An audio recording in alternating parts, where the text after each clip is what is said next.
जी आपकी चाय। बाबूजी प्रणाम। तो दोस्तों आज नाजायज रिश्ता होता है।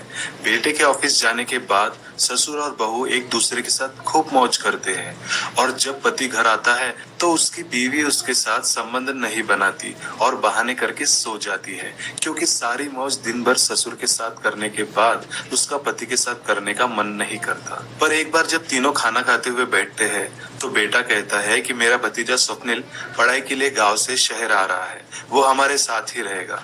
ये सुनकर ससुर को टेंशन आ जाता है कि स्वप्निल आया तो मेरे और बहू के संबंध में बाधा आ जाएगी, इसलिए वो बहाने करता है कि अपना घर छोटा है, वो कैसे रह पाएगा। तो बेटा कहता है वो हॉल में रह लेगा, आप टेंशन मत लो पिताजी। फिर दूसरे दिन स्वप्निल आ जाता है तो उसका चाचा उससे कहता है तुम्हें कोई भी चीज की जरूरत हो तो बेझिझक चाची से कह लेना, और अपने ऑफिस में चले जाता है। चाची स्वप्निल से कहती है क्यों स्वप्निल, तुम्हारी कोई गर्लफ्रेंड है क्या?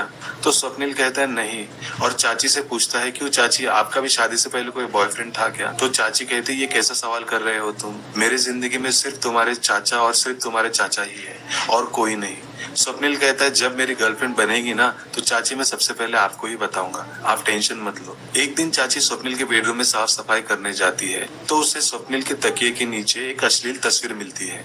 चाची कहती है कि लगता है अब स्वप्निल बड़ा हो गया है। फिर स्वप्निल फ्रेश होकर कॉलेज के लिए निकल जाता है और ससुर और बहू को मौका मिल जाता है और ससुर बहू को बेडरूम में लेकर बिना दरवाजे बंद किए मौज कर रहा होता है। पर अचानक से स्वप्निल का दोस्त स्वप्निल को कॉल करता है और कहता है आज हम लोग कॉलेज बंक करके लड़की पटाने चलते हैं, एक नई लड़की से मैं तुम्हें मिलाता हूँ, तुम उसे पटा लेना। तो स्वप्निल कहता है यार मुझे पहले बोलना था ना, मैं अच्छे कपड़े पहन लेता ताकि लड़की इंप्रेस हो, तो रुक मैं अभी कपड़े चेंज करके आता हूँ। और स्वप्निल घर पे चले जाता है तो उसे बेडरूम से चाची की चिल्लाने की आवाज आती है। तो स्वप्निल बेडरूम में झांक कर देखता है तो दंग रह जाता है कि दादाजी चाची के ऊपर चढ़े हुए हैं। स्वप्निल झट से अपना मोबाइल निकाल कर उनका वीडियो बना लेता है और चुपके से वहां से निकल जाता है। फिर बाद में स्वप्निल चाची को छेड़ता है तो चाची उसे झिड़कारती है। तो स्वप्निल कहता है दादाजी जब छेड़ते हैं तब तो आप कुछ नहीं कहती।